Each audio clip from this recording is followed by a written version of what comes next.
Hoje com o pastor Joseph Prince. Glória a Deus, como vocês estão? Eu quero dizer para todos vocês que vocês são muito preciosos para mim, a igreja. Tenho pensado muito sobre vocês e, como pastor, eu quero dizer só um pouquinho daquilo que é ter uma igreja grande, especialmente como a nossa, sempre ocupando a sua mente. Quando eu penso na igreja, eu penso em como o Senhor vê a nossa igreja e onde nós estamos. Deus tem nos abençoado de tal maneira, damos graças que Ele tem nos dado um crescimento em todas as áreas da nossa vida. Ele tem aumentado a nossa igreja numericamente e também Ele tem aumentado as famílias da igreja. As famílias estão crescendo. Amém. Muitos têm crianças e agora temos também crescido financeiramente, porque sabemos muito bem que temos uma missão da parte de Deus que requer de nós finanças, certo? E eu olho para tudo isso e falo comigo mesmo, o que é que Deus quer de nós, especialmente como igreja? Eu não quero errar. E muitas vezes, quando preparo a minha mensagem, eu fico pensando nisso. Eu fico até sobrecarregado, porque eu quero me assegurar que a mensagem que eu tenho é de Deus. E eu não quero pregar baseado no que eu vejo. As pessoas estão bem, aparentemente. Você diz oi, eles dizem oi, e muitas vezes com tanta alegria. Mas não dá para julgar, baseado somente na aparência. Amém? Não podemos ver o que está lá dentro. Talvez a pessoa está chorando agora mesmo. Talvez alguém está passando por lutas, com um diagnóstico ruim de um médico. Talvez aqui tenha alguém com um filho que está doente em casa. E a pessoa se preocupa. Então é importante que a palavra venha direto do Senhor. E é isso que me deixa muitas vezes sobrecarregado, porque eu sempre tenho falado para aqueles que são pregadores, quando falo com eles sobre pregar ou ensinar, eu digo sempre que é muito importante não julgar ou pregar de acordo com a aparência das pessoas. Porque se você tem uma palavra do Senhor, você tem que falar isso. A palavra de hoje, eu honestamente te digo que eu não queria pregar isso, e eu vou falar por quê mais tarde. Deus já tinha me dado essa mensagem faz um tempo, e eu na verdade não queria me expor aos críticos e também não queria ter as pessoas fazendo comentários, algo assim. Então eu comecei a preparar uma outra mensagem.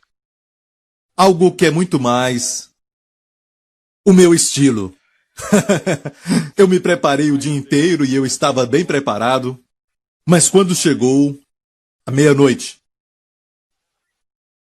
bem tarde da noite, eu não estava feliz. E eu me ajoelhei e perguntei ao Senhor por quê, e Ele me disse, eu te dei uma mensagem e você não quer pregar. E você não vai ficar feliz, ninguém vai saber se você não pregar, e é isso que eu quero falar aos pregadores. Não podemos pregar somente porque é a hora de pregar. Temos que alegrar uma pessoa, e esse é o Senhor. E você pode pregar qualquer passagem da Bíblia, e isso vai ser muito bíblico, mas uma mensagem de domingo, ou uma mensagem para uma certa época da vida, não pode ser só bíblica. Ser bíblica é número 1. Tem que ser bíblica. Amém? Mas tem que ser a palavra certa. Tem que ser uma palavra profética. E foi essa palavra que Deus me deu, e enquanto eu pregar, você vai ver o porquê. Olha, porque Deus está preocupado sobre você prosperar em todas as áreas da sua vida. E eu não quero nem usar a palavra prosperar, porque está tão combatida nos dias de hoje pelo mundo evangélico. Em muitos lugares continuam falando sobre isso, pregando muito sobre isso, mas eu acho que de uma certa forma foram a um extremo onde o foco ficou no material e no financeiro, mas ainda assim, a palavra prosperar está na Bíblia. No hebraico é saliar, e no nosso idioma, falamos prosperar. Toda vez que aparece prosperar ou prosperidade, ou próspero, no Antigo Testamento, é sempre saliar. E tem muitas pessoas hoje na igreja que estão rapidamente dizendo, você prega a teologia da prosperidade. E eu sou zeloso pelo Evangelho. Eu disse, sou zeloso pelo Evangelho. Sou zeloso porque quero que escutem a verdade. O Evangelho de Jesus Cristo. Amém? Mas mesmo assim, esta é a mensagem que eu tenho e eu quero falar sobre isso. E sabe de uma coisa? eu tenho mais no meu espírito, mais do que eu posso falar, mas vamos ver o que o Senhor vai fazer. Ok? E eu sei que se eu ficar alegre na pregação, é porque eu liberei essa palavra que Deus colocou no meu coração. É uma mensagem profética para os tempos de hoje. Número 1, o mundo está em trevas. Moralmente, de várias maneiras, é um tempo de trevas. Um tempo de trevas sobre a terra. Isaías 60 nos fala, levanta-te e resplandeça, porque vem a tua luz e a glória do Senhor vai nascendo sobre ti. Eu já quero falar uma coisa. Para aqueles que acreditam que isso está falando sobre o milênio, sim, o milênio está vindo e Jesus vai reinar na terra.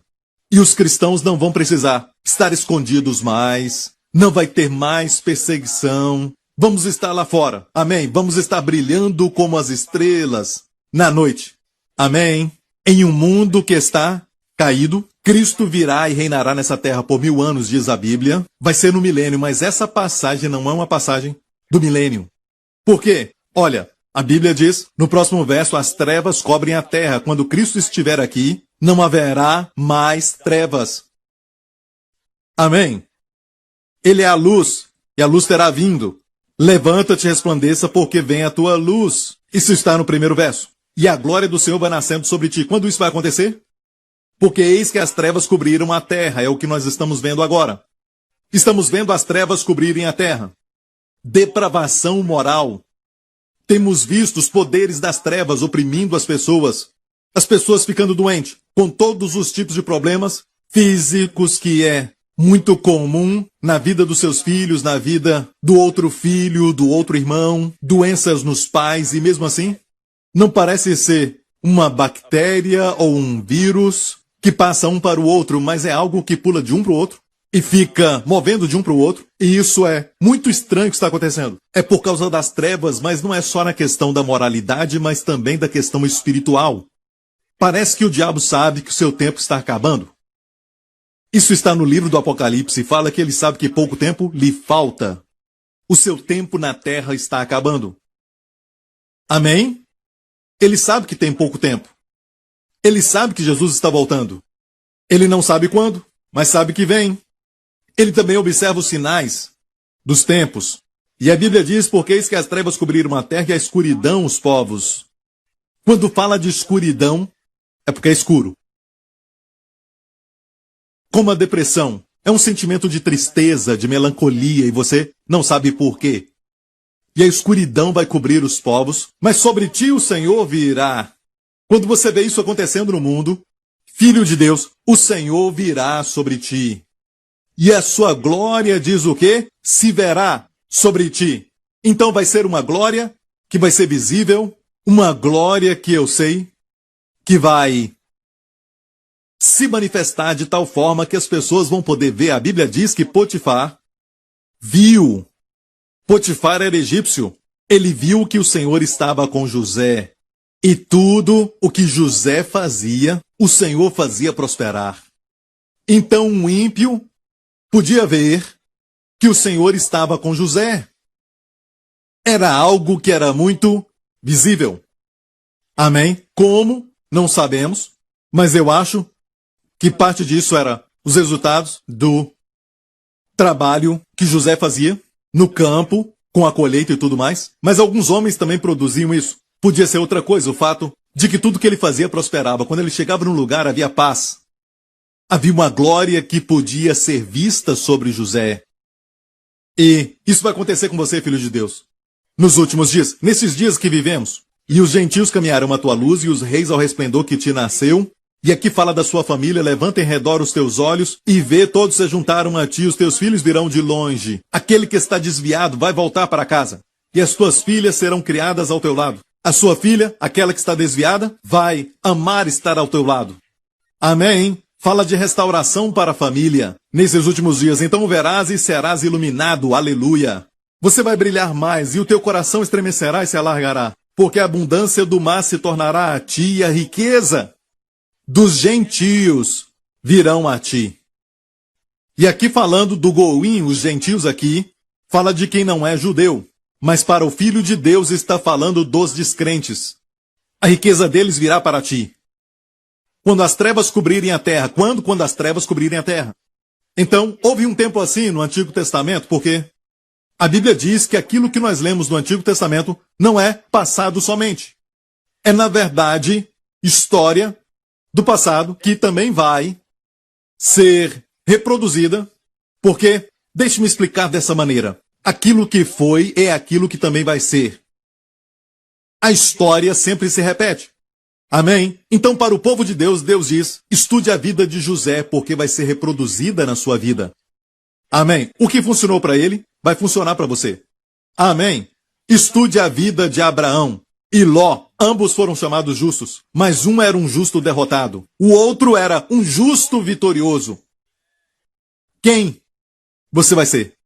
Então, olha isso. 1 Coríntios 10. Aqui diz, todas estas coisas.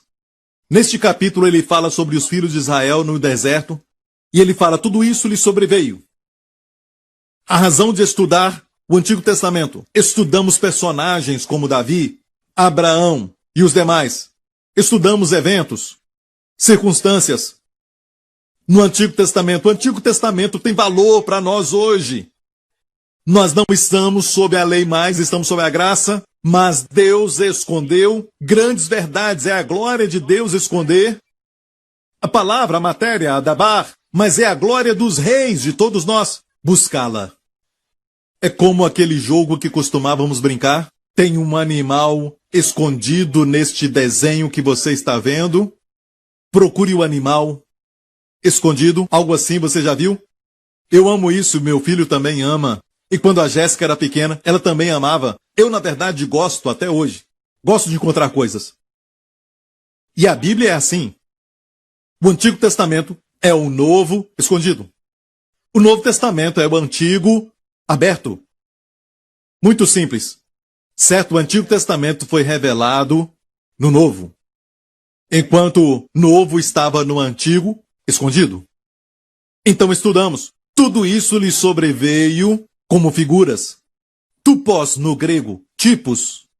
Tudo aconteceu e não vamos fazer exatamente como fizeram, mas o princípio que eles aplicaram corresponde a nós.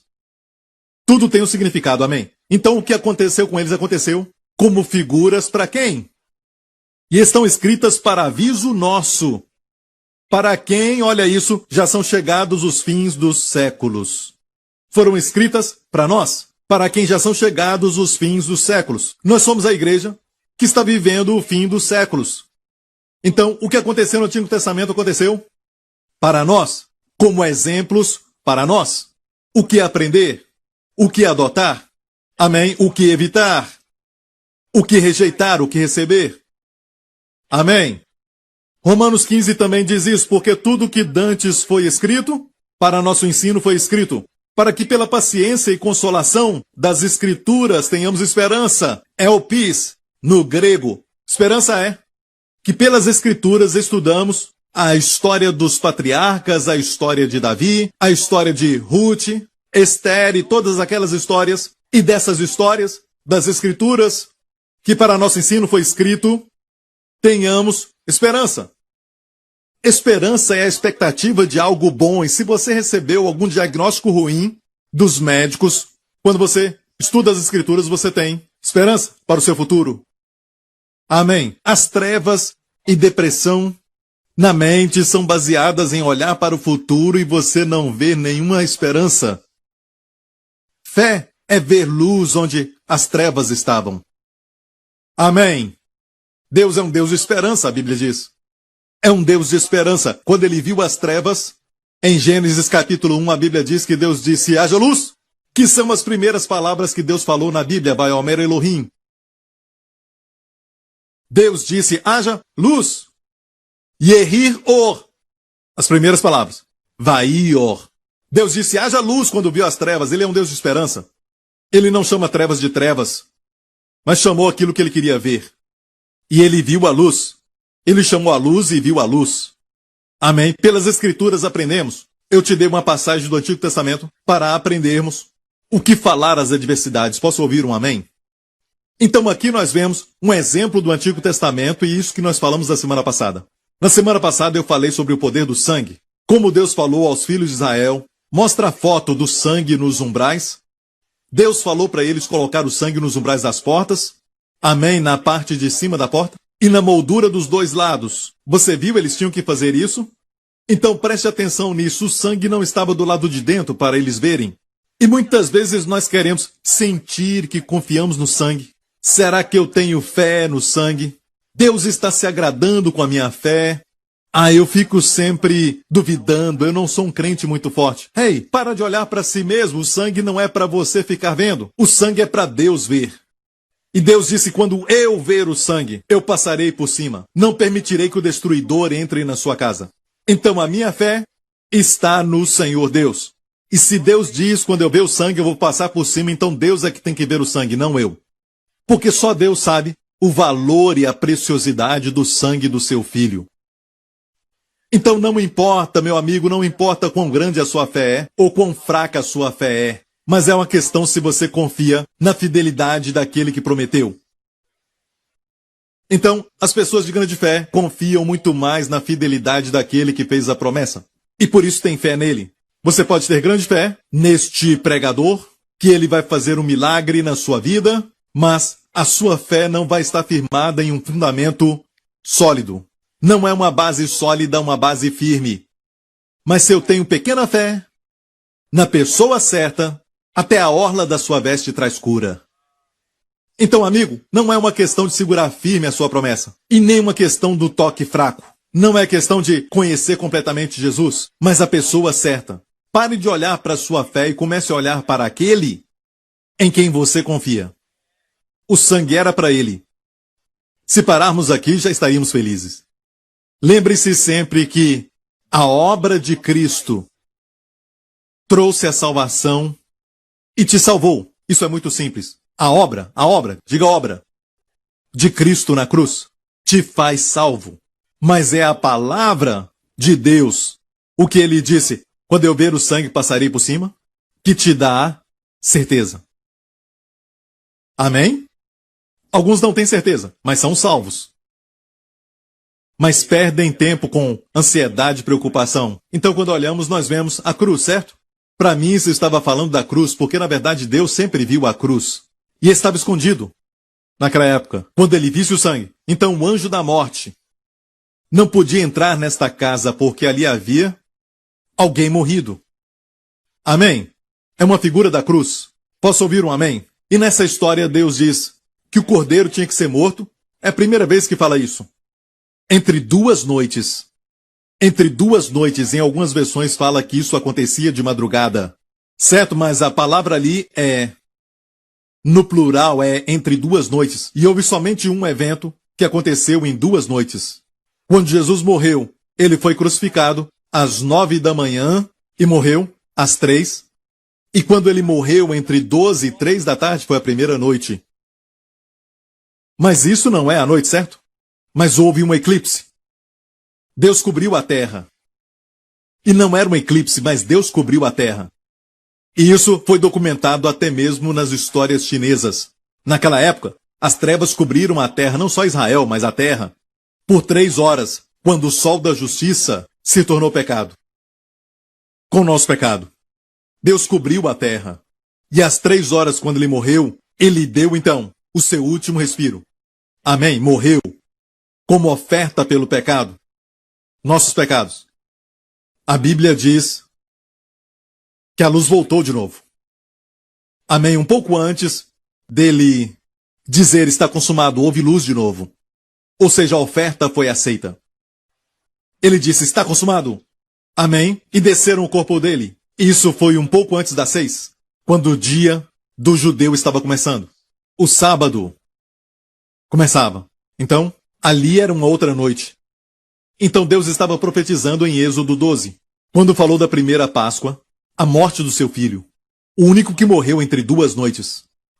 E aqui falamos sobre o sangue de Jesus, eu falei sobre o meu testemunho, sobre a minha filha, a linha que fizemos contra as abelhas, a história daquele homem assassino que matou crianças e como eu fui o professor da criança que foi sequestrada e foi liberada. Nós falamos disso da última vez.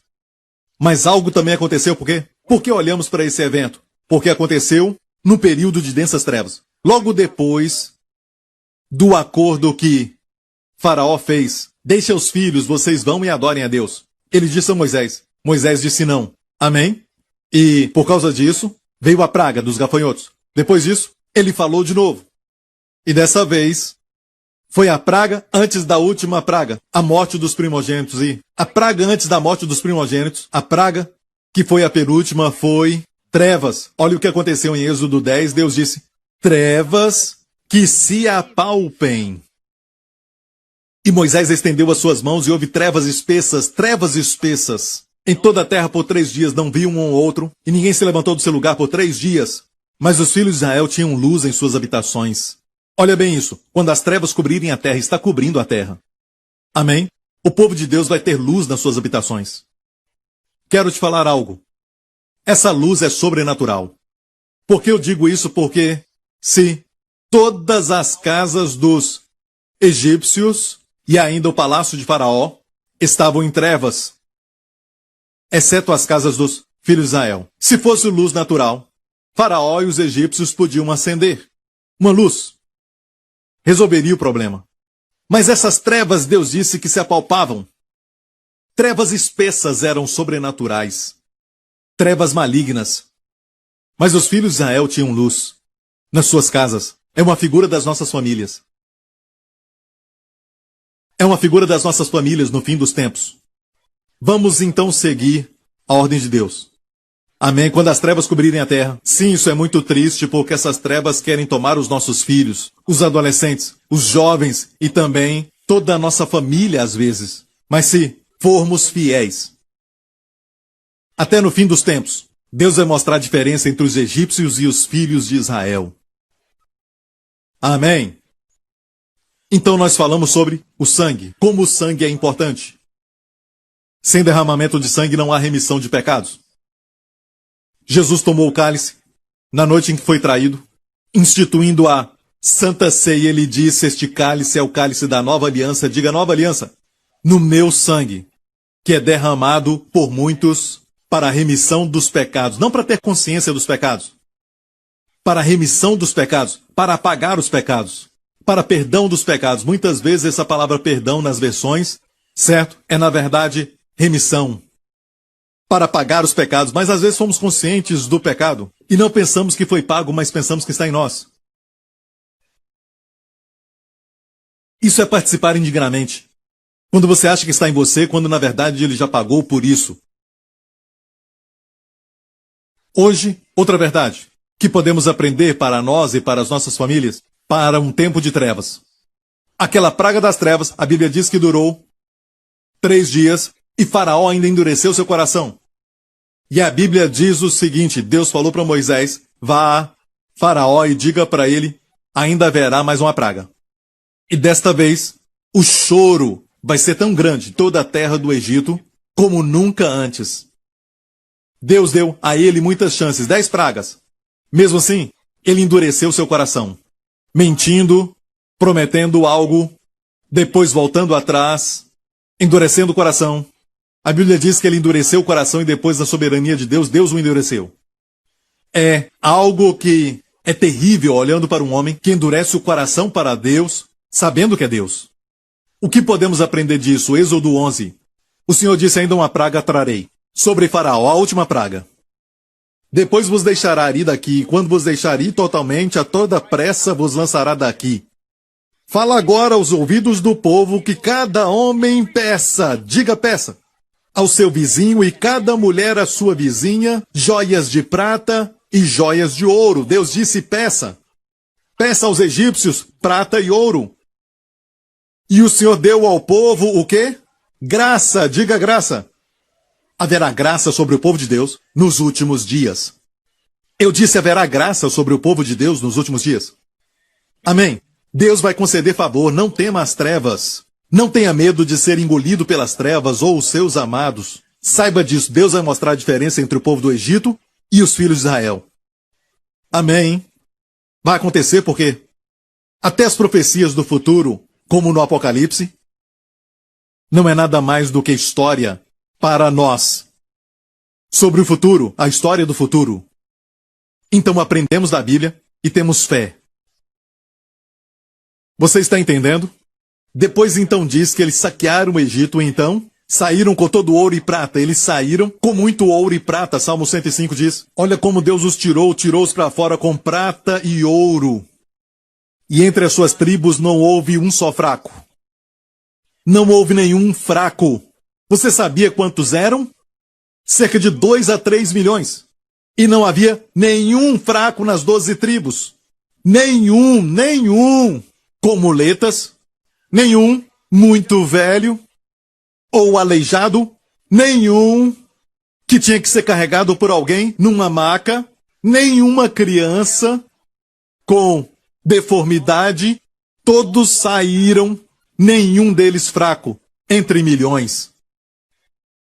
Eram 12 tribos. Mas o que aconteceu conosco? Se isso aconteceu a eles, com o cordeiro natural, que era um tipo do cordeiro verdadeiro, a sombra da substância que é o Senhor Jesus Cristo, que é o verdadeiro cordeiro de Deus que tira o pecado do mundo. O que aconteceu conosco? Número 1, nós não participamos. Do cordeiro, eles comeram o cordeiro com o sangue do lado de fora, eles estavam dentro, comendo o cordeiro assado. Isso é discernir o corpo de Cristo. Amém? Na Santa Ceia. Se a sombra fez isso por eles no Salmo 105, quando saíram, nós temos a substância. Mas ninguém prega isso. A fé vem pelo ouvir da palavra de Deus.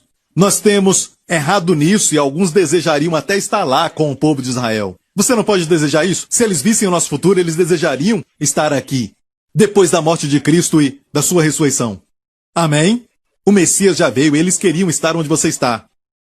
Lembra que eu falei um tempo atrás que se Salomão, o homem mais rico e mais sábio de todo o tempo, se ele visse a sua televisão, a sua geladeira e tudo mais, e sentisse o ar-condicionado, ele diria: eu quero estar aqui, você é mais rico do que eu. E ainda ficamos tão indignados, tão tristes, e temos muitas vezes uma postura de murmuração, reclamação, porque no final do dia os seus aparelhos não satisfazem. Só Deus pode preencher o vazio no seu coração. Você tem que ter algo que é maior. Amém? Para o coração satisfazer. Ele não fica satisfeito com prazeres, com buscas hedonísticas, com jogos de apostas, com até essa mania de ficar brincando com o pecado. Sabe, o seu coração é muito grande para isso. E muitos se frustram. Tem que ter um objeto digno do seu coração. Amém? Deus desenhou seu coração para contê-lo. Você tem que ter o Senhor Jesus Cristo no seu coração. Mas você acha que ele é muito grande para o seu coração. Mas isso satisfaz. Nenhum filho, por mais adorável, pode preencher seu coração. Nem casamento pode preencher isso. E todo o povo diga amém. Durante aquela noite, aprendemos a comparar aquela época com a nossa época. Como na nossa época, a última praga foi trevas e depois a morte dos primogênitos. Certo? Mas depois saíram com ouro e prata. Não ignore isso, não perca isso. Não só eles tinham saúde, certo? Ficaram ricos. Você entende por que eu não quero pregar? Porque eu sei que alguns vão falar, é teologia da prosperidade e tudo mais. Mas olha, eu estou mais preocupado com você em receber a palavra de Deus. E Deus também quer isso. Amém? Então eu não quero que ele me incomode mais. Como ele fez. Porque ele te ama. Então, onde estamos agora, algo está acontecendo. Em Provérbios 13, nos fala isso. O homem de bem deixa uma herança aos filhos de seus filhos, mas a riqueza do pecador é depositada para os justos. Sabe a riqueza do pecador que você tem inveja? Ah, sabe este milionário, este homem mais rico da China, este homem milionário mais rico do mundo, da América, aquele homem rico, tem inveja deles? Não é? A Bíblia diz que eles trabalham para você. Olha o que a Bíblia diz, a riqueza do pecador e não a riqueza dos malvados. Tem pecadores que não são malvados. Você não entendeu. Tem pecadores que têm moral, mas são pecadores. Somos pecadores até nascer de novo. Precisamos de um Salvador. Não tem como adotar uma moralidade, certo? Porque isso não pode nos salvar. Nada além do sangue de Jesus. E não há nenhuma salvação em nenhum outro nome. Além do nome de Jesus, a Bíblia nos fala. Então, Aqui fala a riqueza dos pecadores é muito mais do que a riqueza dos malvados, que alguns dizem. Malvado são poucos entre pecadores, mas todos são pecadores. Eles estão ajuntando para você. Você é a justiça de Deus em Cristo? Ok, sabemos que isso vai acontecer, mas pastor, não está acontecendo. Espera só um pouquinho. Eu te falei quando aconteceu. Aconteceu na 5ª praga? Sobre o povo do Egito? Não. Aconteceu então na 7ª praga? Não. Será que foi na 8ª? Não. Será que foi na 9ª? Também não. Mas na última praga. Na noite que saíram com prata e ouro. Todo o salário que não receberam. E havia um propósito para a prata e o ouro. Não era só para acumular, sabe? Para os seus próprios prazeres. Era para construir a casa de Deus. Usaram para construir o tabernáculo. Amém, no deserto. Se lembra? A menorá, aquele castiçal com 7 lâmpadas, era feita de uma peça de ouro. Nada foi emendado nela. Não havia partes que se juntavam. Foi batido de uma só peça. As 7 hastes era de uma só peça grande de ouro. É uma figura de Jesus Cristo, que foi açoitado. A obra de Cristo. Bateram nele e tudo mais. E a igreja nasceu. O candelabro é uma figura da igreja, do Espírito Santo. Ouviu isso? Estamos ouvindo então a nossa própria época, olhando as Escrituras. Quando isso aconteceu, então devemos nos alegrar quando as trevas cobrirem a terra. Nos regozijemos. Número 1, vamos ter luz na nossa casa. Número 2, somos protegidos do destruidor. Falamos isso na última mensagem que falamos desse assunto. Agora podemos ver que, na verdade, vai haver uma transferência. A riqueza dos pecadores é guardada para os justos. Provérbios 28, verso 8, que aumenta os seus bens com usura, juros altos e extorsão, ajunta-os para o que se compadece dos pobres. Para quem se compadece do pobre. Mas aqueles que vivem ajuntando e vivem tirando vantagem dos outros, amém? Existem. Eles existem. Grandes empresas que se aproveitam dos pobres. Eu li sobre um certo lugar, na Bolívia, onde tem essa montanha, que você pode, e de fato por muitos anos, talvez por mais de 200 anos, podiam tirar prata de lá. E de fato a maior quantidade de prata no mundo, uma certa época, saiu daquela montanha. E como muitos morreram, até religiosos que iam para essa montanha, iam extrair a prata e acabaram morrendo porque respiraram aquelas partículas que são prejudiciais. Muitos deles morreram antes de completar 50 anos. Por causa dos pulmões. Mas as empresas ficaram muito ricas. Com muito dinheiro. Bem, tudo isso, essas coisas que acontecem, Deus disse, vai dar para aquele que se compadece dos pobres no final. Está me ouvindo? Se prepare, igreja. Eclesiastes 2. Porque ao homem que lhe agrada, Deus dá sabedoria e conhecimento e alegria. Olha o pastor Lawrence. Este é o homem que agrada a Deus. Vocês podem dizer, pastor, só porque ele é muito bom, ele é legal. Ele é bom, ele é legal, mas todos nós agradamos ao Senhor. O que faz isso? O sangue de Jesus. Sendo justificados pelo seu sangue. O agradamos agora. Então, Deus dá para o homem sabedoria, conhecimento e alegria. Mas ao pecador, Deus dá trabalho. Esta é a missão para o pecador. Olha a missão que Deus dá para o pecador. Ao pecador, ele dá trabalho para que ele ajunte e amontoe, a fim de dá-lo àquele que agrada a Deus. E ele continua dizendo que também isso é vaidade e desejo vão. Eles trabalham, e Deus diz, ok, agora é chegada a hora de transferir isso. Deus é o Senhor dos céus e da terra. No final, tudo pertence a Ele. E tudo vai voltar para Ele. Está me ouvindo, igreja? Então tem uma missão para a sua igreja e uma missão para aquele que não é sua igreja. Deus pode fazer até a ira do homem, a Bíblia diz, adorá-lo. Você joga limões em Deus, ele faz uma limonada para o seu povo beber. E olha, Deus diz por causa do endurecimento do coração de Faraó, ele foi glorificado. E você sabe da história dos 10 mandamentos. Você já viu o filme? Deus ainda é glorificado hoje. Você ouviu isso? Mas o problema é que o povo de Deus se esqueceu dos caminhos do Senhor. Quero te falar algo sobre um princípio dos finais dos tempos, mas isso muitas vezes está ligado só ao Antigo Testamento, está em Malaquias. Malaquias nos fala sobre essa transferência. Quero falar algo primeiro. Quando tudo isso aqui vai acontecer? Em Tiago nos fala da época, e corresponde a Êxodo 12, quando as trevas cobriram o Egito. À meia-noite Deus disse, passarei pela terra. Quando eu ver o sangue, e olha isso, na hora mais escura. Quando isso vai acontecer, essa transferência, muitos cristãos dizem, não vai acontecer na nossa geração. Outro pode dizer, não aconteceu na geração do meu avô. Sim, a transferência não aconteceu, mas vai acontecer na nossa geração. Por que eu falo isso? Olha a época, e fala claramente em Tiago 5, fala no verso 3, o vosso ouro e a vossa prata se enferrujaram. Deus está falando a todos os pecadores mundanos, os ricos profanos, os ricos que não têm nada com Deus. Deus então fala, o vosso ouro e a vossa prata se enferrujaram, a sua ferrugem dará testemunho contra vós e comerá a carne como fogo. Entesourastes para os últimos dias. Viu isso? O que quer dizer entesouraste para os últimos dias? Entesourastes, a Bíblia interpreta a Bíblia, para a transferência. Algo vai acontecer, não vai ser ilegal, não se preocupe. Vai ser legal. Posso te falar algo?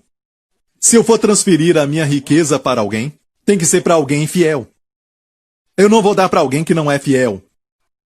Estou certo?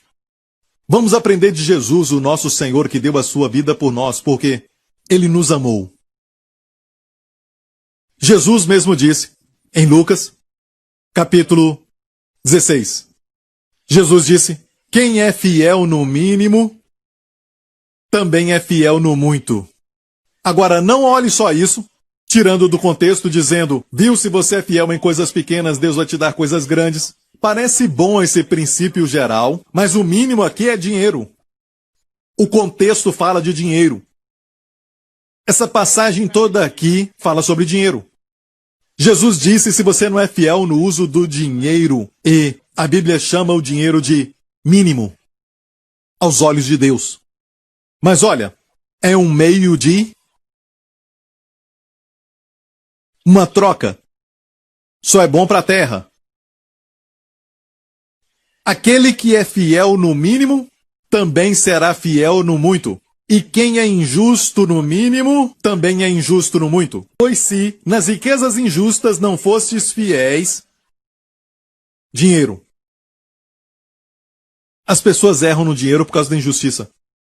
Alguém disse ver dinheiro no chão e um homem bom pegar é um bom dinheiro. Mas se um homem mau pegar é dinheiro ruim. A Bíblia não fala isso, a Bíblia fala que o dinheiro é injusto.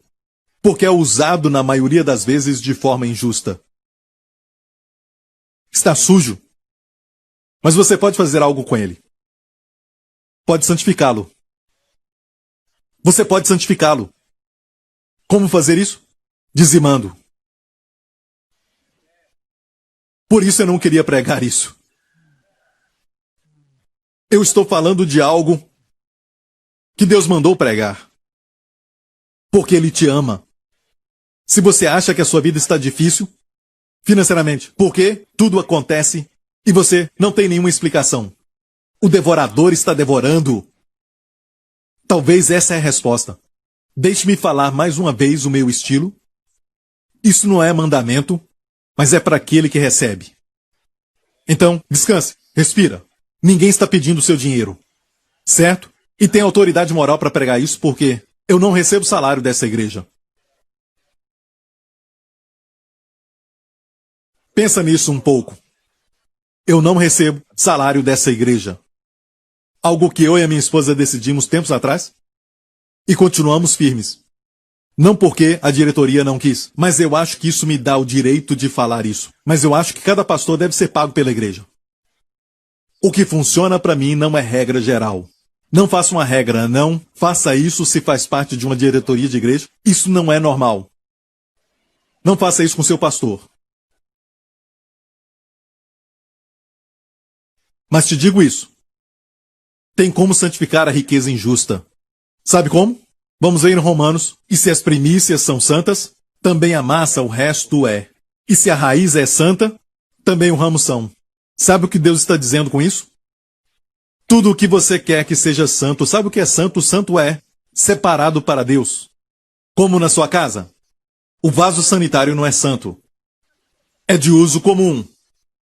Certo? Mas sua esposa gosta de alguns vasos e coisas preciosas, e onde que ela vai guardar isso? Não vai ser em cima do vaso sanitário perto do papel higiênico. Onde coloca? Num lugar especial. Muito bem guardado, certo? Ou numa gaveta, num lugar seguro, estou certo? Aquilo que é precioso, nós separamos. Santo quer dizer separado. Quando alguém diz que você destaca, você sabe que você é santo. Deus quer que o seu povo se destaque. Não estou falando mais santo do que todo mundo, a atitude de santarrão. Isso é terrível aos olhos de Deus. Deus odeia esse farisaísmo. Amém? Os fariseus tinham essa atitude de mais santos. Jesus andava com os pecadores e ele se destacava. Ele era como uma realeza entre os pecadores. Mas ele não era o tipo de pessoa que era como um servo, mas alguém real na sua presença. É o que Deus quer para o seu povo. O perfume do céu e a atitude de realeza em você. Mesmo sendo humilde, não é um escravo. Você é humilde, mas tem uma atitude e uma qualidade de príncipe. É o que Deus quer do seu povo, sacerdócio real. Essa é a santidade que te destaca. Olha isso. Como santificar a riqueza injusta? Bem, aquilo que é santo, as primícias, seja qual for, as primícias de qualquer coisa, o seu tempo, talvez a sua energia, seja o que for, que você dá 10% dinheiro, se a primícia é santa, o que acontece com os 90%? Se tornam santos. Então, na verdade, Deus não pede 90%, mesmo sendo dono de tudo. Ele não pede 90%. Falei para minha filha que se eu fosse Deus, pediria 90%. Porque 90 é mais, eu sou Deus. E você vive com 10. Seria justo. As pessoas reclamam do 10 que dão para Deus. Ouça, se não quer dar, não dê. Ok? Isto é para quem acredita, ok? O sócio maior pede 10%. Por quê? Se 10% é santo, o resto também fica santo. E o que é santo, o diabo não toca. Lembre-se disso. Lembre-se disso. Olha, voltando ao que Jesus falou. Pois se nas riquezas injustas não fostes fiéis, verso 11, quem vos confiará as verdadeiras? Uau! Sabe? Tente pensar no caminho de Deus, não como o mundo pensa. Deus ajuda aqueles que se ajudam. Onde está isso na Bíblia?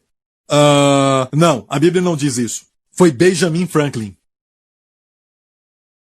Deus ajuda quem não tem ajuda. Não podemos nos ajudar. Se descobrirmos isso, vamos orar. Vamos depender mais dele. Amém? Outro fato é este. Bem, se Deus pode confiar em você e você é fiel na igreja, você é fiel nos cultos, Deus vai te dar dinheiro, Ele vai trazer dinheiro para você. Não é o que a Bíblia diz. Você não entendeu nada? A Bíblia diz não. Não fala isso. Outros dizem isso. Sabe? Se você gosta de fazer alguma coisa, o dinheiro virá. Se você gosta de esportes, você investe nisso e viaja para assistir a Copa do Mundo e tudo mais. Você gosta disso. Isso é verdade natural, mas não foi o que Jesus falou na palavra. Jesus disse, onde está o seu dinheiro, o seu tesouro, vai estar o seu coração. Mesmo se eu não quero, eu coloco meu dinheiro ali, meu coração vai seguir. Se eu colocar o meu coração, meu dinheiro nas coisas de Deus, amém? Meu coração vai seguir. Se eu te der dinheiro, meu coração vai atrás de você. Pense nisso, medite. É o oposto de alguns pensamentos e a sabedoria do homem. Olha bem, Jesus na verdade disse, se você não é fiel no uso do dinheiro primeiro, Deus não vai te confiar as verdadeiras riquezas, sabedoria e coisas assim, porque você não sabe lidar com dinheiro. Bem, na mente de Deus, dinheiro é o mínimo. Mostra que você é fiel. Espera aí. Prega, Pastor Prince, aleluia, amém, yeah! Isso foi forte. Ok. Deixe-me falar isso. Pare para pensar na mente de Deus. Ele disse, se você não é confiável no mínimo, dinheiro, quem vai te confiar as verdadeiras riquezas? Ministério, sabedoria, posição, honra, dignidade.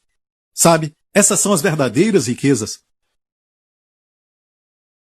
E se no alheio não fostes fiéis, quem vos dará o que é vosso? Deus disse, trazei os dízimos, não disse, me paga os dízimos. Há uma diferença. Trazei é porque já é dele. Trazei. Se eu te dou meu carro, eu digo, traga o meu carro. Certo? Não vou dizer, me paga o meu carro. Vou te pagar o carro. Não. Não faz sentido você estar trazendo de volta aquilo que é meu. E Deus disse, trazei. Então, se você não é fiel naquilo que é alheio, quem vai te dar o que é seu? Tem pessoas que querem o ministério seu, mas não são fiéis ao ministério que servem agora. Deus sempre te coloca debaixo de alguém. Antes de Eliseu ter o seu ministério, ele andou com Elias. E Eliseu teve porção dobrada daquilo que Elias tinha. Mas ele foi fiel e até lavou as mãos de Elias. E eu creio que essa é uma poderosa verdade. Na igreja, eu vejo que toda vez que há um problema com alguém na igreja, geralmente com um líder, quando eu falo um problema, é um problema que causa problema para outros. O pastor Prince nunca checa o dízimo de ninguém. Nunca mesmo. Olha para mim. Olha bem aqui. Eu nunca chequei o dízimo de ninguém. Nunca. O relato dos dízimos vem para mim. Pelos outros. Eu nunca pedi para ver nenhum relatório de dízimo. Nunca vi o registro de ninguém. Até o dia de hoje. Posso aconselhar alguém que serve à igreja e eu o conheço muito bem, e talvez está com problema financeiro, está passando dificuldade, eu oro por ele, dou conselhos para ele. Mas olha, às vezes não funciona e eu tento aquilo por meses e meses, e eu ligo para essa pessoa, converso com ela, e oro por ela, e me pergunto o que está acontecendo. E de repente na nossa conversa eu pergunto para ele, você está dizimando? E a pessoa começa a rir, ah, sobre isso, e sabe, quando me manda um relatório, exatamente naquele mês que começou a sua finança cair. O relato mostrou que, 1 ou 2 meses antes disso acontecer, ele tinha parado. Isso não é incrível? É um fenômeno.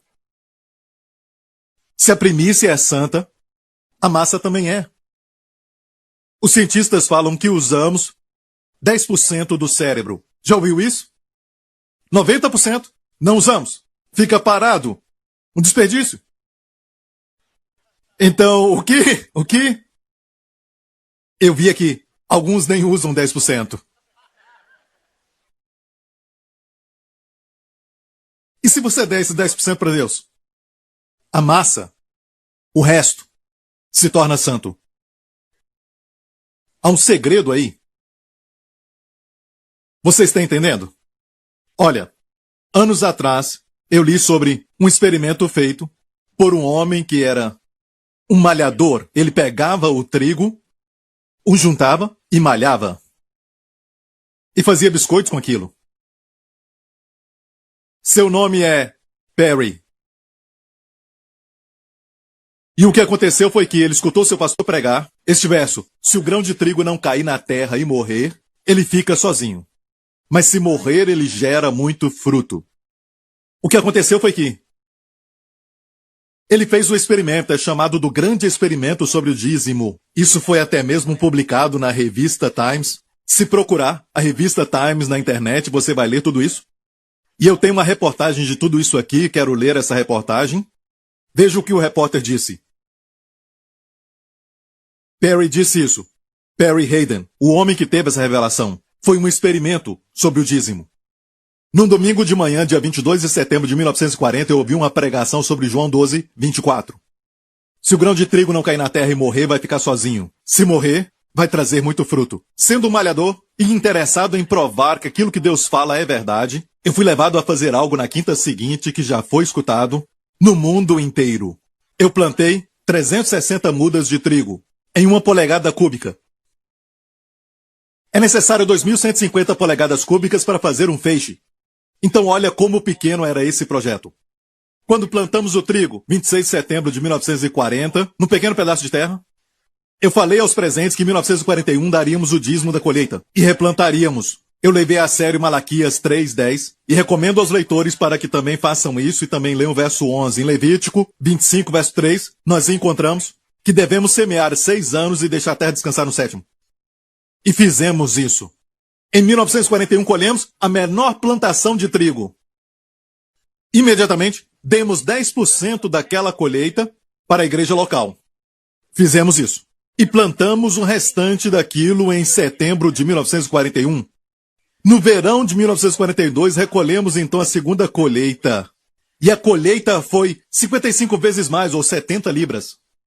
Demos o dízimo de novo e plantamos o restante, ou seja, 63 libras no terceiro ano consecutivo, com a participação de Henry Ford. Você sabe quem é? Aquela marca de carro, um dos primeiros milionários no mundo. Amém? Companhia Ford, ok? Ele se envolveu com isso, porque Henry Ford também era cristão e dizimista. Olha bem, outras pessoas se envolveram com este experimento. R.D. Tonel, aquele que tem uma grande indústria ou fábrica. Amém? Heinz, que tem os produtos Heinz. Kraft, aquele do queijo. Eram dizimistas. E também o Sr. Rockefeller. Provavelmente, o primeiro, se fosse no mundo de hoje, trilionário. Além de Salomão. Ele disse isso: eu não seria capaz de dar o meu dízimo do primeiro milhão se eu não tivesse dizimado o meu salário, que era 1,50 por semana.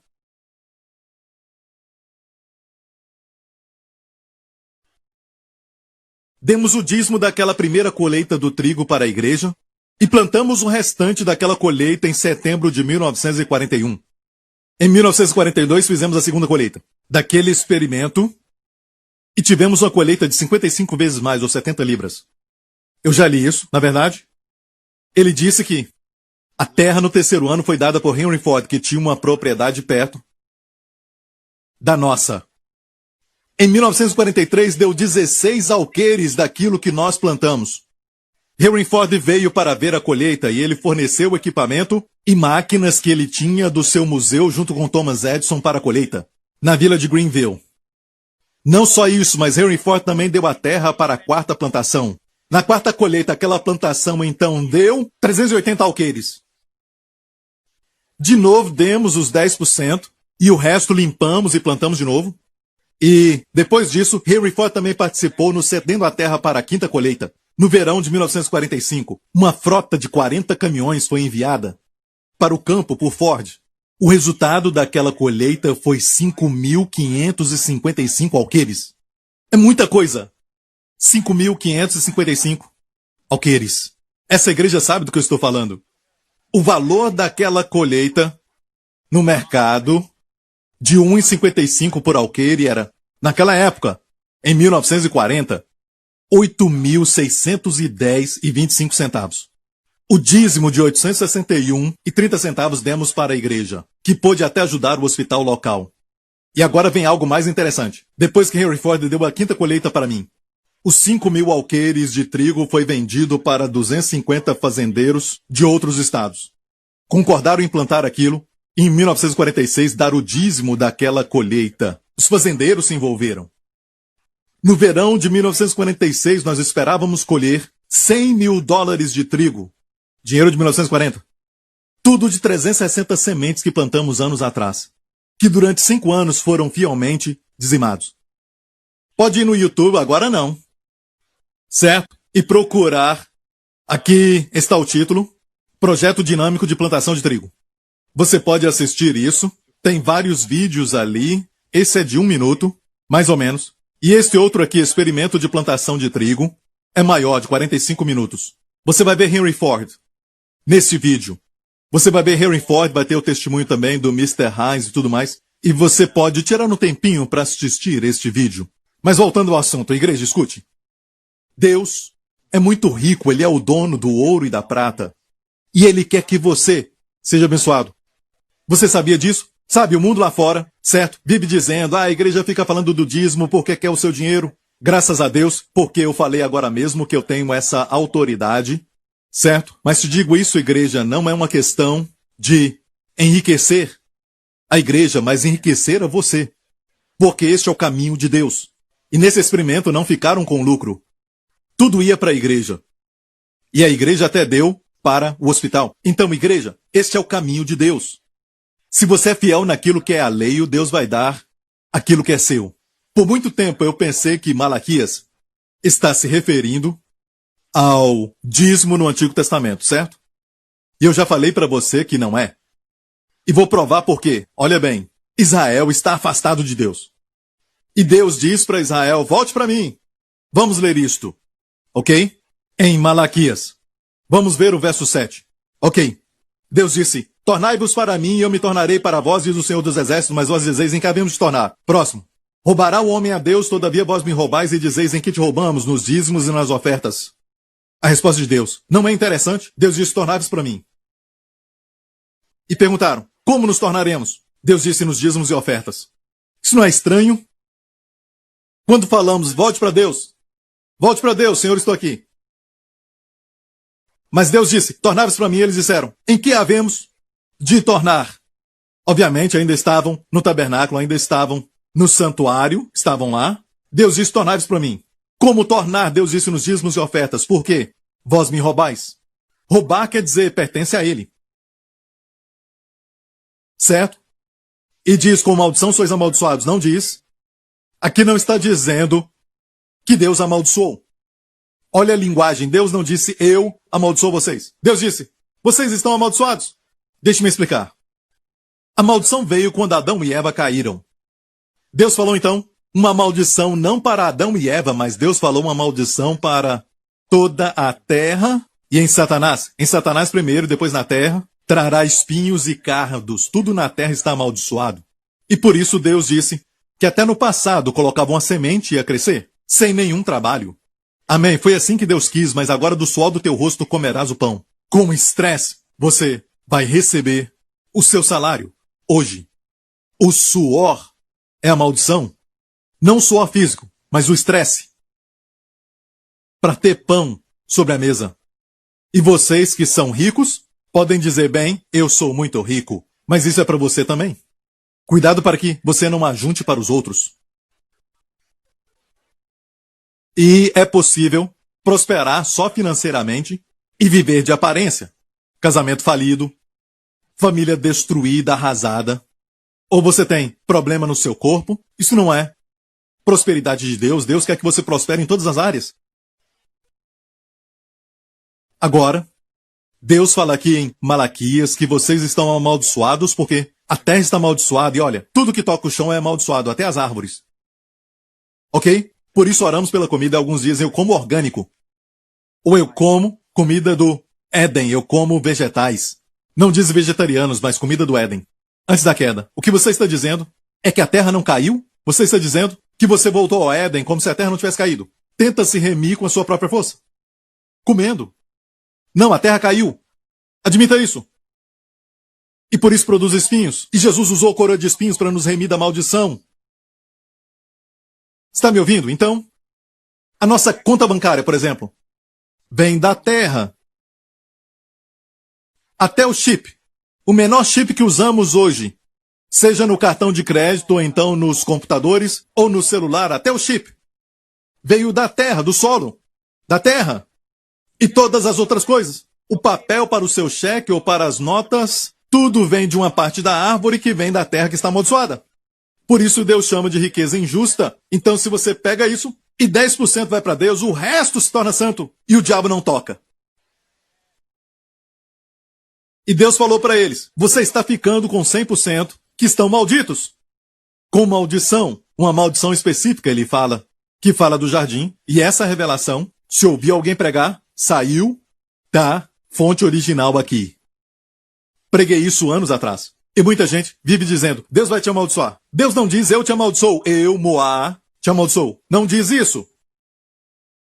Estão amaldiçoados. Está declarando um fato. Vós me roubais. Verso 10.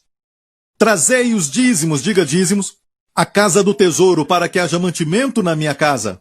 E depois fazei prova de mim. É o que diz.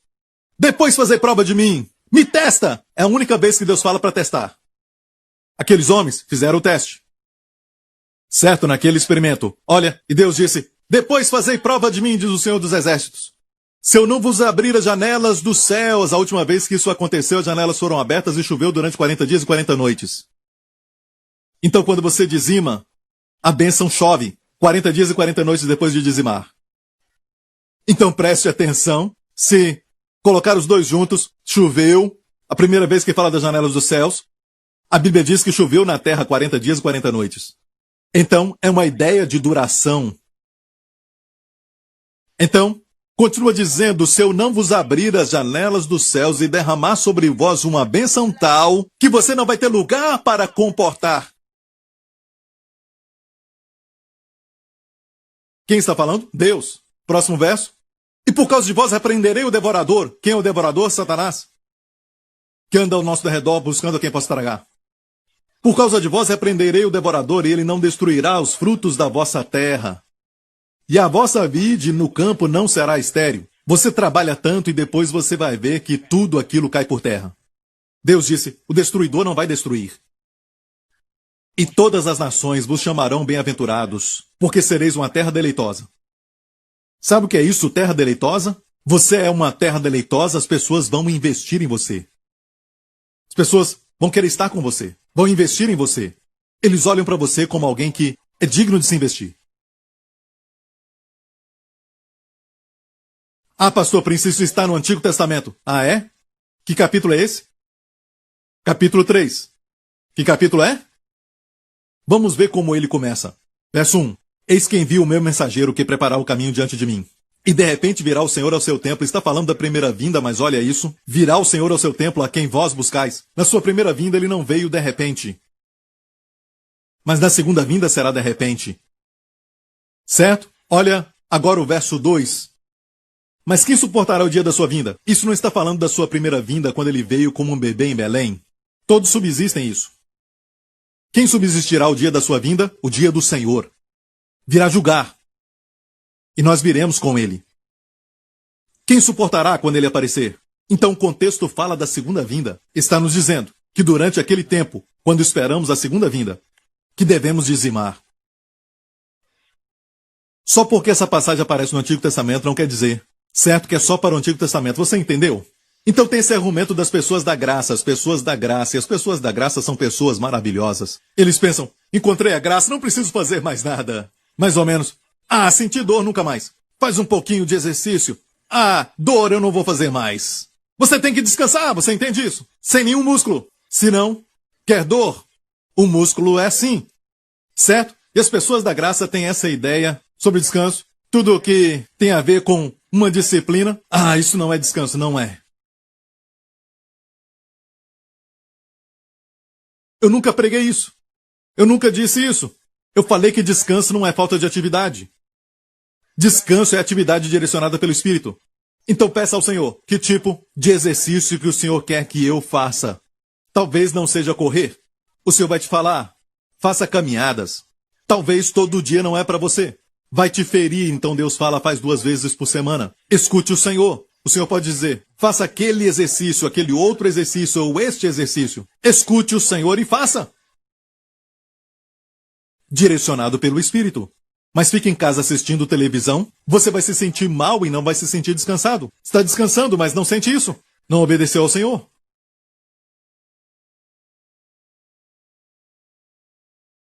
Ok? Amém? Você está entendendo? É a mente de Deus. Entenda o caminho do Senhor, isso não é para todo mundo. Então, as pessoas da graça dizem não tem que dizimar porque, sabe, Jesus é o nosso dízimo. A Bíblia diz que Cristo é a primícia daqueles que dormem. Quem está morto. O fato que ele é a primícia quer dizer que vamos ressuscitar dos mortos. Ok? Mas aqui na terra, até Jesus mesmo disse, quando repreendeu os fariseus em Lucas 11, ele disse, mas ai de vós, fariseus, que dizimais a hortelã, as ervas, a arruda e toda a hortaliça, e desprezais o juízo e o amor de Deus. Importava fazer estas coisas, juízo e amor, e não deixar as outras. Coloquei até em cores para que você saiba do que ele está falando. Ok? Cores diferentes, verde e amarelo, para ver a diferença. Então os fariseus estavam dando dízimo de forma legalista, certo? E as pessoas da graça dizem, até os fariseus dizimavam. Mas Jesus falou que dizimavam com a razão errada, sem o amor de Deus nos inspirando. Se eu der os meus bens para dar aos pobres e não tiver o amor de Deus motivando meu coração, amém? De nada adianta. Então, temos que ter juízo e o amor de Deus. Justiça é você ajudar os pobres. Amém? E também, o amor de Deus, Jesus disse. Importava fazer estas coisas, a justiça e o amor de Deus? Olha, e não deixar as outras. Dízimo, sem fazer. Sabe o que ele dizia? Faça isso. Tenho que ensinar tudo. Não está dizendo um ou outro. Ele nos falou quando estava aqui na terra. Claramente, faça pelas razões certas. Que o amor de Deus seja a razão. E alguns dizem, no Novo Testamento não tem nada sobre dízimos. Eu te mostrei sobre as primícias do Novo Testamento e também, não somente isso, mas também o princípio de o sacerdócio de Jesus ser de Melquisedeque. A referência mais citada do Antigo Testamento no Novo é, na verdade, tu és sacerdote para sempre segundo a ordem de Melquisedeque. O que o pai disse ao filho. Jesus é sacerdote para sempre segundo a ordem de Melquisedeque. E você conhece a história deste homem. Abraão foi até ele trouxe pão e vinho. Isso fala de saúde, certo? E como foi que Abraão respondeu? Com dízimo. Muito antes da lei ser dada. Antes da lei de Moisés ser dada. E a palavra? Dízimo. É a palavra maaser. Certo? Maaser, você já viu antes? Lendo da direita para a esquerda, maaser é o dízimo. E mais tarde nessa história, o rei de Sodoma veio e disse a Abraão, você pode ficar com todo o despojo, você ganhou a guerra, você precisa somente me dar as pessoas. Uma figura do diabo, que quer almas, deixa Abraão ficar rico. Mas Abraão disse, eu não vou tomar nada de você, para que você não diga que fez Abraão rico. E a palavra rico ali é aser. Viu os dois? Coloca o mem, a primeira letra, se torna dízimo. No dízimo está a palavra rico. Olha, jovens, se os velhos não entenderem e não crerem, Deus vai levantar uma nova geração. Alguns de vocês vão se casar. Um de vocês vai casar com a minha filha em breve. Um de vocês vai casar com a filha do pastor Lawrence. Filhas, no futuro. Sabendo que as mesmas aflições os irmãos sofrem no mundo, vamos sofrer juntos. Se a geração antiga não entender, receba isso. Tome posse disso. Faça um experimento com isso. Amém. Quer dizer então que tudo vai ser uma beleza? Dar o dízimo e vai tudo ficar bem? Vai ter uma guerra espiritual? Imagina sem o dízimo.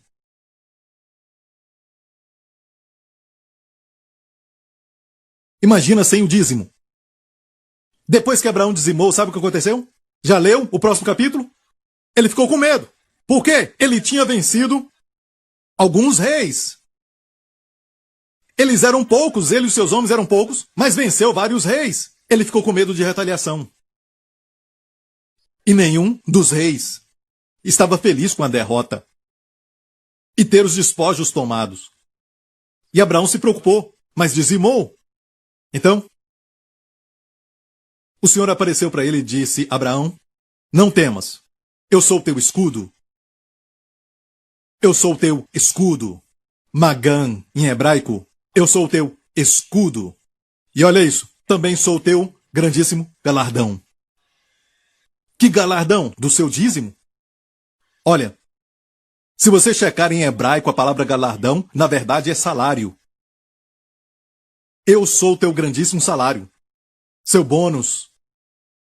Eu sou o seu magan. Eu sou o escudo que te cerca. Eu já vou terminar, escute isso. Vou terminar com isso. Escute bem isso. Principalmente as pessoas da graça. Certo? Vou falar este verso e já vamos terminar em Hebreus 7.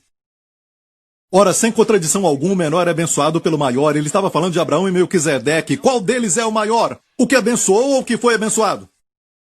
O que abençoou. Porque o maior abençoou o menor. E aqui, certamente tomam dízimo os homens que morrem. Ali, porém, aquele de quem se testifica que vive, Jesus recebe. E, povo da graça, que diz que não tem que dizimar, explica para mim este verso. Ali ele recebe o dízimo. Aqui homens mortais recebem dízimo, lá ele recebe. Ele já recebeu quando ele morreu na cruz e ele se tornou o nosso dízimo. Não se pode explicar assim porque no grego original isso não está certo. A palavra receber ali está na verdade no presente do particípio passivo, tempo presente. Agora mesmo, Jesus recebe os nossos dízimos. Ele é o nosso Melquisedeque, o verdadeiro Melquisedeque. E não tem nada a ver com a lei. Foi a lei então que na verdade oficializou o dízimo. Mas não dizimamos de acordo com a lei, dizimamos como Abraão dizimou. E a Bíblia então nos fala que Abraão, na verdade, recebeu de Melquisedeque pão e vinho, Santa Ceia. Nós recebemos a Santa Ceia hoje. Tem gente da graça que não toma Santa Ceia. Tudo que eles fazem tem algo errado. Só querem ficar sentados fazendo nada. Não é a graça que pregamos. Está entendendo, igreja? Servimos baseados na graça que Deus nos dá. Tem graça para cantar? Cante. Não tem graça para cantar? Por favor, nos ajude. Não, cante. E se você canta bem e a graça está lá, você pode cultivar a graça para ir de graça sobre graça, amém? Mas a graça tem que estar lá. Alguns têm graça para fazer dinheiro, sim. E seja o que for, fomos chamados para dizimar. É um segredo do final dos tempos. Vou terminar com essa história. Quando Israel voltou do cativeiro da Babilônia, não tinha muita gente. Neemias era o líder, governador. Então tinha que fazer tudo de acordo com o Senhor, reconstruir o templo. E quando o templo foi reconstruído, aqueles mais velhos começaram a chorar porque eles viram o templo de Salomão e não era nada como o templo de Salomão. Então eles choraram. Mas Ageu, o profeta, disse, não chorem, porque a glória da segunda casa vai ser maior do que a da primeira. Sabe quem entrou naquele prédio? Herodes também fez uma reforma nele, mas era o prédio que Neemias, na verdade, reconstruiu.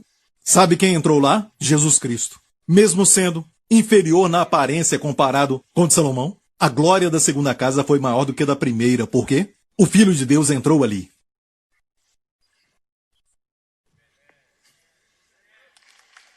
Amém?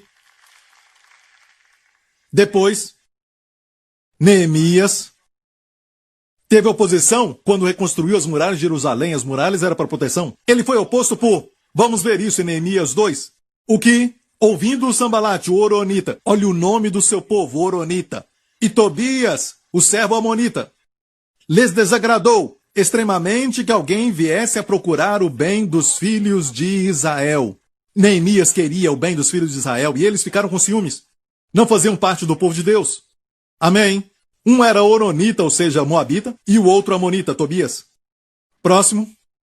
O que ouvindo Sambalate e Tobias e Gesem, o árabe, zombaram de nós e disseram, que é isso que fazeis? Quereis rebelar-vos contra o rei? Então lhes respondi e disse, o Deus dos céus é o que nos fará prosperar. Nos levantaremos e edificaremos, mas vós não tendes parte, nem justiça, nem memória em Jerusalém. Ok, o que aconteceu foi isso. Mais tarde Neemias deixou o país para ver o rei.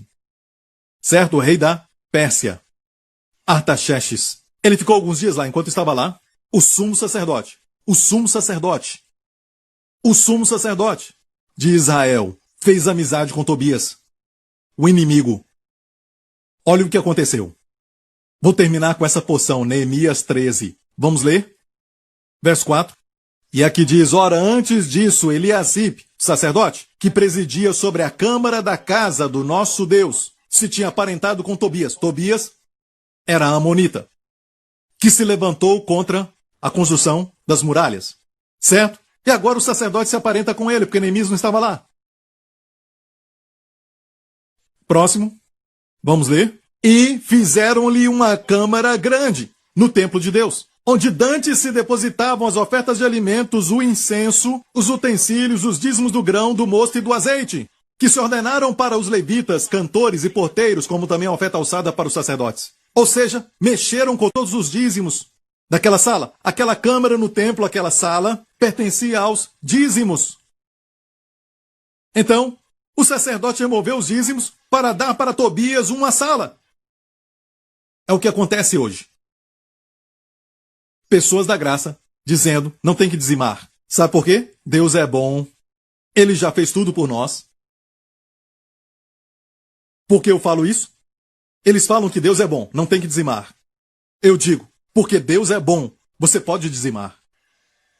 Para receber a sua bondade e o nome Tobias para quem construir uma sala. Vamos ver o verso 6? Vamos ver? Mas durante tudo isso eu não estava em Jerusalém. Eu estava com o rei. E Neemias diz, depois de alguns dias, tornei a alcançar a licença do rei, voltando a Jerusalém, compreendi o mal que Eliasibe fizera para Tobias, o sumo sacerdote, fazendo-lhe uma câmara nos pátios da casa de Deus. Tobias quer dizer, Deus é bom. Yahvé é bom. Como que esse homem pode ser um inimigo? Ele não era um judeu. Mas ensinava isso. Deus é bom. Não tem que ser cristão, não tem que nascer de novo. Deus é bom. Todo mundo diga. Deus é bom. Não tem que dizimar, porque Deus é bom. Não há maldição na terra. Você só está imaginando isso. Tudo está bem, não há guerra, todo mundo feliz. Deus é bom. Ele não é um juiz, ele é bom. Ele não vai julgar você. Deus é bom. Por isso ele tem que julgar o pecado. Porque Deus é bom para com Israel, ele teve que parar aqueles que têm propósito maligno contra Israel. Se alguém quer fazer o mal a você, porque olha bem, por exemplo, se um cachorro estiver querendo morder o meu filho, eu mato o cachorro. Sabia disso? Porque eu sou bom para o meu filho. Agora, você pode dizer que eu não sou bom para o cachorro, eu concordo. Mas para ser bom para o meu filho, não posso ser bom ao cachorro. Então preste atenção. Eu quero estar do lado de Deus. E eu quero dizer que Deus é bom, não há nada além de bondade nele. Esse é Deus. Até você entender que ele é bom, ele te dá da sua bondade, para que você possa ver que ele é bom. Isso é bondade dada por ele. Senão, não veríamos. É assim que ele é bom. Deus é muito bom. Não há maldade nele. E quando ler a sua palavra, saiba, ele é bom. E ensinam, Deus é bom, não precisa fazer nada, não precisa dar o dízimo. Ele já fez tudo. Esta é a palavra que ensinam hoje. E é interessante, Deus me mostrou isso. Eu nunca ouvi ninguém pregar isso. Em termos de hoje, sabe, falando de dízimo. Mas o Senhor me mostrou, tem que remover os dízimos. E olha quem sofreu. Os cantores, os profetas, quem trabalha na igreja, não vão poder ver os frutos. Porque a Bíblia diz, trazei os dízimos para mantimento da minha casa. Você vai ter lindas músicas, lindas mensagens. E o dinheiro é usado de um jeito prático. Para os levitas, os cantores. Quem trabalha na igreja. É por isso que não tem muitos lugares que tem boa adoração e uma boa pregação da palavra. Porque ninguém dá o dízimo. Porque foi trocado por Deus é bom. Mas eu digo que Deus é bom. Então, Neemias voltou e disse: o que muito me desagradou, de sorte que lancei todos os móveis da casa de Tobias fora da câmara. Joga fora! Amém! Joga fora aquilo que é do diabo, se ele vier a você dizendo, e fazer ele aparecer como se fosse melhor que Deus. Mas ele não era um judeu. Tobias não era judeu, era amonita. Não nasceu de novo. E ordenando eu, purificaram as câmaras, e tornei a trazer para ali os utensílios da casa de Deus, com ofertas de alimento e também o incenso. Também entendi que os quiões dos levitas não se lhes davam, de maneira que os levitas que faziam a obra tinham fugido cada um para a sua terra. Então contendi com eles, porque se desamparou a casa de Deus. Então todo Judá trouxe o dízimo do grão, do mosto e do azeite aos celeiros. Olha, na verdade, todos os nomes dos tesoureiros que Neemias colocou, eu tenho um nome para eles. Você vai encontrar nas minhas anotações pessoais dessa mensagem. Ok? O significado. Mas não tenho tempo para falar isso. Amém? Eu te obedeci, Senhor. Glória a Deus. Amém. Amém. Me sinto como Neemias, lançando fora tudo aquilo que colocaram no lugar do dízimo. Principalmente isso, Deus é bom e não tem que dizimar. Sabe? Deus é bom, por isso dizimamos. Porque ele pega só 10%, nenhum sócio pega só 10%. Sabe? Eles querem pelo menos 50%, ou 51%, no mínimo. E o caminho de Deus é como o servo de Abraão, quando foi buscar uma noiva para o filho de Abraão, Isaque, o que ele fez? Levou 10 camelos. Diga 10 camelos. Vamos ler isso rapidamente? Olha, ele pegou 10 dos camelos do Senhor. Quantos camelos? Mas na mente de Deus, no hebraico, a ideia de 10 é assim, porque todos os bens do seu Senhor estavam nas suas mãos. 10 representa tudo. Pegou 10 camelos e Deus diz, tudo o que era do seu Senhor estava nas suas mãos. Quando você dá 10 para Deus, olha aqui para mim. Sabe por que abençoa mais do que financeiramente? Porque o dízimo, quando você dá 10% do seu salário, alguns dão até mais. Mas isso é entre você e Deus. Mas 10 é o mínimo. Olha, quando dá 10%, não é só dinheiro. Representa as suas lágrimas, o seu suor. Todo o sacrifício que você faz no seu trabalho, quando você se sente, sabe, cansado, e também quando você vai para o trabalho, você sua e trabalha tanto, sabe? Talvez nem tanto, mas sua. Amém. Tudo isso agora é semente que volta para você como dinheiro. Certo? E quando você dá o dízimo dessa parte, não é somente mais dinheiro. Isso representa todo o mês que você trabalhou, seu esforço, seu inconveniente, seja o que for, e volta para você. Às vezes nem tem tempo para a família, está na semente. E por isso aquilo volta e abençoa a família. Então o dízimo não é só para finanças, ok? Então, ao sair desse lugar hoje, lembre-se, prosperidade não é só financeira. Pobre é o homem que é só rico financeiramente. E não tem nada mais. E todo o povo diga, dê a Jesus a glória e o louvor, aleluia, amém. Feche os seus olhos, cubra a sua cabeça aqui neste lugar. Amigo, se você está aqui hoje e nunca aceitou a Jesus como seu Senhor, quero te dar essa oportunidade. Amém. Faça essa oração comigo. Diga, Pai Celestial, obrigado por me amar. Obrigado por enviar Jesus para morrer na cruz pelos meus pecados. Eu creio que tu o ressuscitaste dos mortos quando fui justificado nele. Jesus Cristo é o meu Senhor e o meu Salvador. Eu te agradeço, pois aos teus olhos o sangue de Jesus já me purificou. Tu não vês pecados na minha vida. Nenhum pecado sequer. Ainda que eu seja fraco. Te agradeço, Pai, porque o Senhor não lida comigo, baseado no pecado, mas baseado na tua justiça. Amém. Sou grandemente abençoado, altamente favorecido, em nome de Jesus. Fique em pé. Se você fez essa oração, você não é mais um amonita. Não é mais um honorita. Você agora é um filho de Deus, um filho do Senhor, um herdeiro de Deus. Amém? As coisas velhas se passaram, tudo se fez novo. Levante as suas mãos aqui neste lugar. Que nesta semana o Senhor te abençoe e te guarde. Que Ele resplandeça o seu rosto sobre ti e te conceda graça. Que o Senhor levante o seu rosto sobre ti e conceda a você e aos seus familiares sua maravilhosa shalom, bem-estar, plenitude e paz. Em nome de Jesus. Você está protegido. Ele é o seu magã escudo. Deus te abençoe. Amém.